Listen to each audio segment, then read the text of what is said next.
Assalamualaikum, selamat datang kembali di Semai Media dengan saya Wahyu. Dan kali ini tempatnya udah beda, konsepnya juga udah beda. Kita langsung ngobrol di tempat. Kalau sebelumnya saya datang ke lokasi teman-teman. Dan ya mohon maaf udah setahunan nggak ngonten, tapi kali ini kita ada tamu spesial, yaitu Mas Kasmin. Monggo Mas. Assalamualaikum warahmatullahi wabarakatuh. Waalaikumsalam warahmatullahi wabarakatuh. Perkenalkan saya Kasmin Riyadi, alumni Politeknik Negeri Semarang, jurusan Teknik Mesin, angkatan tahun 2000. Selesai tahun 2003. 2003, oke. Ya. Ini Mas ke kamera, halo. Halo ya. Nji. Jadi gini, sekarang ini usahanya di bidang apa Mas? Ya, saya bergerak di bidang hidrolik ya sekarang Hidrolik, ini ya, oke. Melalui PT Alberindo Prima Persada. Oke. Terus dari hidrolik itu kita menjurus lagi ke alat berat, ke turunannya yaitu alat berat. Alat berat. Karena keprihatinan kami ternyata di alat berat di Indonesia masih banyak ya yang dari merek-merek dari luar negeri gitu. Jadi intinya kami mengembangkan alat berat dengan tujuan untuk mengurangi ya jangka panjangnya nanti mengurangi tergantungan alat berat dari luar negeri. Satu, yang kedua membuktikan bahwa kita mampu bersaing dengan negara lain. Oke. Yang ketiga untuk inovasi kami dan tim-tim kami seperti itu. Oke. Mungkin teman-teman nggak semuanya dari backgroundnya teknik mesin atau sipil, mungkin alat berat kebayang lah ya. Tapi mungkin yang dari administrasi gitu. Alat berat tuh contohnya apa tuh Mas? Ya, alat berat yang paling familiar adalah ekskavator ya. Ekskavator kalau daerah Kudus dan sekitarnya bilangnya motor cakro. Tapi kalau bahasa Jawanya pada umumnya itu bego. Oh iya, bego. Jadi kenapa disebut bego? Karena bego itu tidak bergerak kalau tidak digerakkan. Jadi ketika kita dibilang bego berarti kita tidak tahu apa-apa seperti itu. Kita jadi orang yang on lah seperti itu. Yang apa? Yang ada mengenai gitu ya. Untuk menggali keruan ya. Keruan ya, ekskavator menggali tanah biasanya untuk pertambangan, sungai dan jalan dan lain-lain lah seperti itu. Nah itu PT Alberindonya itu sekarang lokasinya di mana Mas? Jadi alhamdulillah kami sudah direlokasi di kawasan industri Wijaya Kusuma Semarang, tepatnya di Sentra Logam Kota Semarang, Blok C nomor 06. Nah teman-teman yang pengen main catat ya. Yeah. Nanti tak tulis itu di deskripsi video. Jadi yang mau main tinggal cek aja. Sama ini nanti mohon di-share kontak person ya. Oh ya, siap ya. Nah terus selain alat berat bikin apa lagi Mas? Ya, selain alat berat kita juga ada satu lagi ya. Kita ada satu lagi bendera namanya CV Menara Surya Engineering ya. Jadi CV ini bergerak dalam bidang kendaraan energi terbarukan. Jadi kita bikin sepeda tenaga matahari, sepeda motor tenaga matahari, dan sepeda motor roda 3 tenaga matahari. Dan nanti ke depannya pengembangannya kita akan bikin roda 4 ya, mungkin dari sejenis model Golf dulu lah, nanti tenaga surya seperti itu. Kayak mobil Golf tapi tenaga surya. Jadi nggak perlu nunggu ngecas ya, bisa jalan. Seperti itu. Oke, menarik. Nanti ini ada videonya sebenarnya, cuman nanti aku tumpuk di editan, jadi teman-teman bisa lihat videonya. Ini ya termasuk yang alat beratnya tadi sama yang sepeda tenaga surya.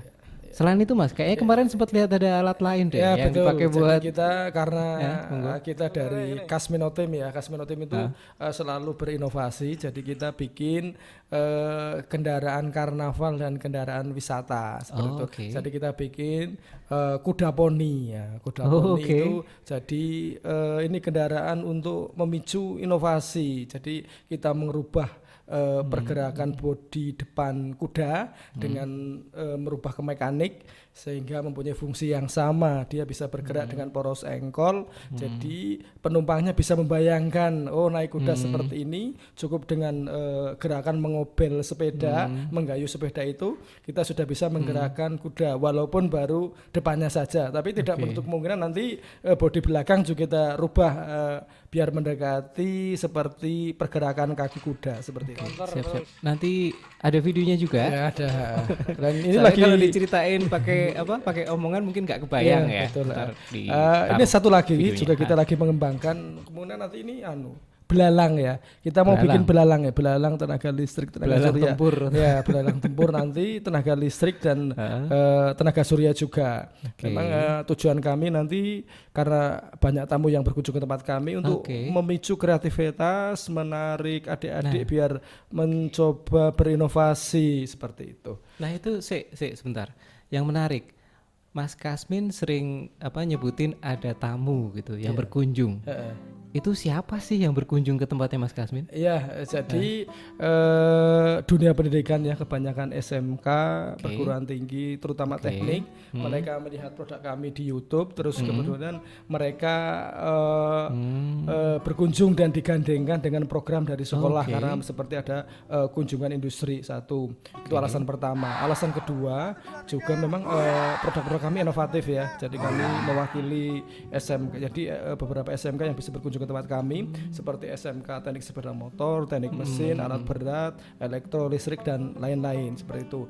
Alasan berikutnya biasanya mereka tuh berkunjung itu setengah hari pertama, setengah hari sampai duhur lah.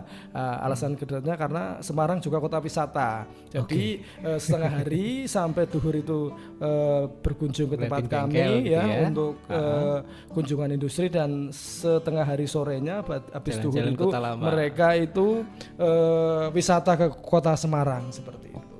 Menarik. Oke, berarti sebenarnya ini ya Mas Kasmin ini sebagai praktisi sudah diakui oleh dunia pendidikan. Amin, alhamdulillah. Keren. Jadi memang sebagian produk kami tawarkan kepada SMK perguruan tinggi untuk berinovasi bareng-bareng sekaligus penerapan kurikulum belajar merdeka seperti itu. Oke. Nah itu kapan-kapan kalau misal sempat ngobrol sama teman-teman yang jadi dosen mengenai kurikulum merdeka, kayaknya seru. Oke, sebentar. Dari tadi tuh kayak kita ngobrol ngebut. Nah, agak pelan-pelan dikit, santai dikit. Tapi masalahnya ini tehnya masih panas. Coba sih ya. Minum dulu. Lumayan. Tadi saya jogging. Panas banget saya jogging. Ampun tuh nih. Habis ini sih tadi langsung dari termos. Wah. Oke. Nah, sekarang ini pertanyaan lebih ke arah sisi kewirausahaannya.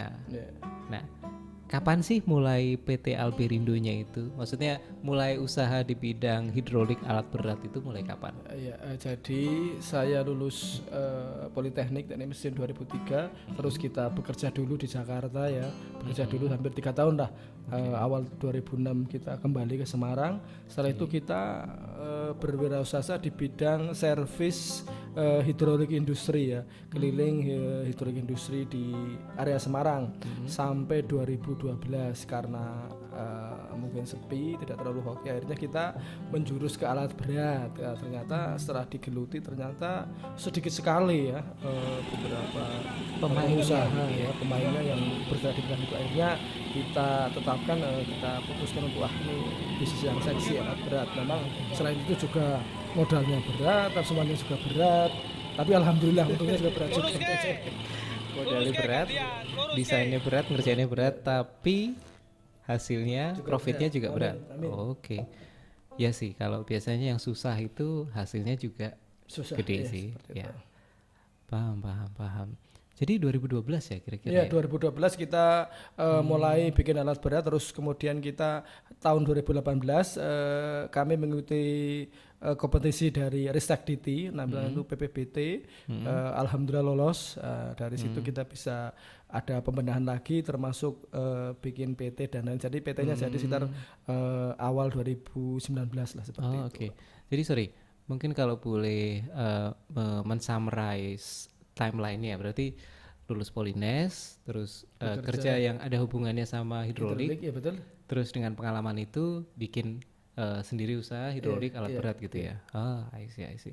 Tapi kalau nggak salah pernah dengar Mas Kasmin dulu juga sempat kelapa usahanya. Itu ceritanya gimana? Ya, jadi antara tahun 2010 sampai 2012 itu agak sepi ya, awal-awal itu sepi. saya juga sempat dulu kita bertiga, akhirnya karena tidak memungkinkan harinya bergerak sendiri-sendiri sampai mungkin ya hampir boleh dikatakan juga sedikit jenuh, tapi mau tidak mau karena kita sudah berkeluarga, akhirnya saya 2010 ya, tahun 2010 sampai pertengahan 2012 itu jualan kelapa, kita keliling ke Tembalang mengantar kelapa tiap pagi dan sore ke warteg, burjo, warung Padang dan lain-lain seperti itu. Kelapa ini ya, kelapa muda. Kelapa parut gitu ya, kelapa parut. Ya, kelapa parut. Kita antar ke bubur kacang hijau, warteg dan warung Padang seperti itu. Gitu. Ya, terus karena jiwanya dari mesin, akhirnya ya kembali ke tisnya, ke rohnya seperti itu. Akhirnya kita passionnya mesin lagi. Alhamdulillah kita mulai 2012 kita bikin alat berat eskavator, walaupun masih waktu itu masih sederhana ya, cuma buat alat peraga seperti itu. Oke, nah ini ada pertanyaan berikutnya nih, agak menarik nih. Kan mohon maaf nih, mungkin kalau kita di kampus dulu kan ilmu kewirausahaan kan nggak begitu banyak ya. Nah, Mas Kasmin ini dulu belajarnya ilmu usaha dari mana? Ya, saya dulu waktu masih di Jakarta sering dengar seminar di radio, terus di YouTube juga, terus ikut juga seminar ya, waktu itu seminar kewirausahaan. Akhirnya suatu ketika posisi saya udah mentok lah di suatu perusahaan kecil, mentok ya, sudah di atas saya tinggal bos saya lah. Terus kalau saya berwirausaha di Jakarta tidak enak riko sama bos saya, saya gitu ya. Pindah ke Semarang seperti itu. Tapi ya alhamdulillah dari proses belajar, bekerja sampai berwirausaha itu ilmunya masih sama gitu. Jadi modal utamanya bismillah lah seperti itu. Jadi mungkin ini kali ya catatan untuk teman-teman yang pengen mulai usaha, jangan ini kali ya, jangan berhenti belajar gitu kali ya. Betul. Belajarnya bisa dari mana-mana nih, termasuk ikut seminar gitu ya. Oke. Pernah nggak sih Mas punya pengalaman buruk selama usaha? Ya, ya sering lah, namanya seorang pengusaha ya biasalah. Malah justru ada pepatah mengatakan dibutuhkan gelombang yang tinggi untuk menjadi nahkoda yang ulung. Jadi artinya susu pengusaha yang sebenarnya itu pengusaha yang sering jatuh bangun. Nek gak pernah jatuh bangun malah justru kurang tangguh gitu ya. Jadi memang harus perlu gelombang yang tinggi lah untuk. Nah kemarin COVID gelombang tinggi banget itu, tsunami itu. Tinggi banget, tsunami, terus akhirnya kita ya biasalah bahasa Jawanya, akhirnya kita jadi pinter jualan ya, jualan sembarang-sembarang sampai juga nambah utang seperti itu. Tapi alhamdulillah setelah selesai ini COVID sudah mulai merangkak kembali, alhamdulillah ya, paling tidak sudah berjalan agak normal lah seperti itu. Mantap. Tapi berarti ini daya tempurnya ningkat ini betul. Ya. Tapi pengalaman yang buruk nih, ceritain dong. Selain betul. Jadi waktu itu buruk sekali ya, kita ada beberapa produk yang waktu itu kita bikin eskavator sampai guling ya, eskavator tambak. Eskavator tambak itu sampai guling wis luar biasa lah. Tadinya barang jadi masih 65%, untung sekali lah masuk. Untungnya banyak sekali, tidak tahunya ternyata komplain akhirnya jadi nombok, tapi akhirnya jadi tahu seperti itu. Harga yang sesungguhnya harus sekian seperti itu. Berarti dari situ belajar ini ya, yang benernya lebih bagusnya gimana gitu ya. Betul. Jadi banyak sekali pengalaman yang kita lalui itu, proyek yang akan datang masih menolong proyek terdahulunya seperti itu. Karena kita tidak ada alokasi khusus untuk R&D-nya. Jadi kita langsung bikin, langsung dipasang di sana seperti itu. Tapi insya Allah lah, karena ini baik, misalnya kita menggunakan uang itu tidak kita kemanakan, artinya dipakai untuk itu, tidak untuk hal-hal yang negatif. Insya Allah kedepannya bisa tertutupi. Jadi sebenarnya itu ada simpanan buat dana R&D gitu betul, ya. Walaupun nggak punya bagian khusus R&D. Iya. Jadi keuntungan yang akan datang kita masukkan untuk perbaikan seperti itu. Oke. Itu tuh catatan buat teman-teman nih. Jadi itu berarti intinya simpel. Kalau usaha jangan banting-banting harga. Kalau banting-banting harga nggak ada budget buat improvement, buat perbaikan gitu ya Mas. Tapi ini sih emang kalau ini jadi curhat nih, kalau di marketplace itu banting-bantingan harga, waduh luar biasa. Oke, pertanyaan serius yang terakhir yaitu ini, pesan untuk teman-teman yang lagi merintis usaha apa nih Mas? Monggo Mas. Iya, pesan kami ya untuk calon-calon wirausaha. Jadi ketika kita mau berwirausaha, bayangkan saja seperti kita mau ke kamar mandi. Artinya jadi nanti akan selesai dengan sendirinya. Ya. Cuma memang ada pepatah mengatakan all the beginning is difficult. Permulaan adalah sulit, tapi yakinlah banyak jalan menuju ke Roma. Pasti selesai dengan akhir yang indah. Amin. Jadi apa? PD. Ya, PD. Utama itu PD dulu. Jangan belum apa-apa udah. Aduh, dulu nyerah. Iya. Iya. Oh berarti itu ya lebih ke. Nah, gimana sih cara memupuk mentalitas PD-nya itu? Kalau Mas Kasmin punya tips nggak sih? Ya, memang PD itu bisa dilatih. Aku sambil minum nun sewu. PD itu bisa dilatih dengan kita belajar ngomong, terus lebih banyak tampil di lingkungan kecil dulu, mungkin kayak di sejenis tingkat RT, pengajian kampung dan ya. Ini menarik ini. Biar nanti belajar menghadapi orang dulu seperti itu. Semakin banyak ketemu orang, semakin banyak rezekinya. Nah, itu ilmu penting tuh. Walaupun kayaknya nggak ada hubungannya langsung sama bisnis ya, tapi ternyata kemampuan untuk ini ya, untuk mempresentasikan sesuatu. Betul. Kalau saya sih tetap ada hubungannya kalau bagi saya. Artinya dengan kita bisnis yang nanti ketemu orang berarti ya harus semakin banyak ketemu orang, semakin banyak dikenal biar syukur-syukur berkesan. Nah, jadi orang akan banyak mengingat kita. Tapi soalnya Mas, banyak ya mungkin nggak semua sih, tapi banyak teman-teman yang engineer gitu ya, yang teman-teman teknik itu ini introvert. Walaupun introvert juga harus belajar untuk ketemu orang banyak kan ya. Bener gak sih? Iya betul. Jadi sebenarnya intinya dari bisnis sebenarnya modal utama keberanian ya. Jadi berani dulu. Mungkin yang lebih pintar dari Sabang sampai Merauke tentang hidrolik alat berat banyak, tapi yang berani sedikit lah. Nah, itu. Jadi paling tidak kita harus memukul berani. Lah bagaimana kita berani? Nah, kita bisa melihat atau menonton beberapa kisah-kisah inspiratif ya. Jadi ini contohnya nih. Saya sering nonton dua film yang sangat menginspirasi para penemu dunia, para inovator dunia. Jadi film yang pertama itu October Sky. Jadi kita tidak nyangka ternyata roket yang hebat itu dimulai dari anak SMA, itu October Sky. Yang kedua adalah Genius of Love, itu penemu wiper. Jadi kisah terjalnya, kisah curamnya, kisah luar biasa. Tapi kita belajar dari dua film itu sangat menginspirasi seperti itu. Monggo nanti kalau ada bagi para calon-calon pengusaha, calon-calon inovator bisa melihat dua film itu ya. Jadi ketik aja di YouTube kisah penemu roket satu, yang kedua kisah penemu wiper mobil seperti itu. I see. Oke Mas, menarik. Nah, nggak berasa udah hampir 20 menit. Ini tadi soalnya kita ngebut Mas ngobrolnya. Jadi bet gitu. Aku tuh bayangannya 25 menit lah ya, nanti kan diedit dikit-dikit jadi 20 gitu. Iya. Ini jadi satu lagi buat teman-teman yang mau berwirausaha, sebisa mungkin diusahakan ya ketika kita berusaha itu pilih yang saingannya tidak terlalu banyak. Berarti produknya itu lebih ada bedanya dengan yang lain.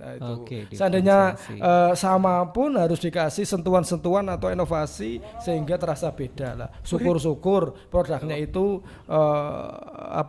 belum pernah ada atau belum pernah tampil lah seperti itu. Jadi kalau pemainnya sedikit kan enak kita memulainya seperti itu. Oke. Ini rahasia dapur ya. Bikin sesuatu yang saingannya dikit. Kalau saingannya udah banyak ya garumin laut ya. Betul. Susah. I see. Oke. Terima kasih Mas. Kita ngobrol-ngobrol udah 20 menitan. Tapi kayaknya apa ya, kecepatan sih. Mungkin kapan-kapan deh ngobrol-ngobrol lagi deh. Monggo enggak apa-apa, gitu. kapan-kapan mungkin bisa, atau mungkin on the spot juga bisa, nanti ditaruh di channelnya Semai ini seperti itu. Ini kan kita lebih ke arah apa ya, bisnisnya gitu kan ya. Mungkin bisa ngobrol sedikit mengenai teknisnya atau apa ya, mengenai gimana sih sekarang mengenai tenaga surya gitu kan, perkembangan terbaru kayak apa gitu ya. Seru kali ya. Kenapa kita menggeluti kendaraan tenaga surya? Jadi ada beberapa keunggulan. Jadi yang pertama, tenaga surya itu matahari ternyata energi terbesar di dunia. Nah, kenapa kita tidak manfaatkan? Yang kedua, energi fosil. Jadi suatu saat akan habis, mungkin bahkan hilang. Jadi kalau kita cermati, harga BBM semakin hari semakin naik seperti itu. Yang kedua, dengan kendaraan listrik tenaga surya ini tanpa polusi. Jadi memang kendaraan ini ikut mengkampanyekan bagaimana mencintai bumi, karena slogannya tanpa BBM dan tanpa polusi. Terus yang keempat, bagi yang Muslim ya, terutama yang Islam, ternyata tenaga surya itu ada dalam Al-Quran ya, surat wasamsi waduhaha. Jadi ketika kita menggeluti itu sama saja kita mengamalkan Al-Quran. Sekaligus ya, ketika buat bisnis apa pengaruhnya? Nah, kita bisa masuk ke SD, TK, SMP, SMA yang berbau Islam, SDIT, karena mereka itu ada program namanya kunjungan industri atau gitu. Outing class. Nah, kita memanfaatkan ini loh, di sini ada aplikasi Al-Quran. Mana? Surat wasamsi waduhaha. Jadi surat ke 91 kalau tidak salah, seperti itu. I see. Ya banyak memang tamu-tamu kami dari SMK Islam, yang SMA Teknik yang Islam, karena mereka sekaligus pas dengan program outing class, pas dengan penerapan Al-Quran, pas dengan penerapan mereka belajar seperti itu. Oke Mas, kayaknya untuk kali ini kita cukupkan dulu. Kapan-kapan disambung lagi, kayaknya seru. Ya? Siap. Saya tunggu, siap dikabari aja di WA karena dekat sekali. Ya, kita dekat banget. Iya. Teman-teman, terima kasih udah nyimak. Jadi ini ini video pertama kita di lokasi yang baru. Ini sambil dirapi-rapiin. Ya, semoga nanti pelan-pelan, mungkin sebentar lagi siapa lagi gitu kita interview ya. Mungkin nanti habis ini aku ngobrol-ngobrol, ada nggak yang direkomendasiin Mas Kasmin buat ditodong berikutnya, ditanya-tanyain. Masih banyak alumni. Masih banyak. Di daerah sini banyak banget ya. Misalnya Mas Topeng, banyak lah. Tembalan sekitarnya banyak. Siap. Oke. Terima kasih sudah nyimak. Kita cukupkan dulu. Jadi jangan lupa diklik like, subscribe seperti biasa. Di-share juga. Semoga yang di-sharing tadi menjadi manfaat untuk kita semua. Amin ya rabbal alamin. Terima kasih. Wassalamualaikum. Sampai ketemu di video berikutnya. Bye.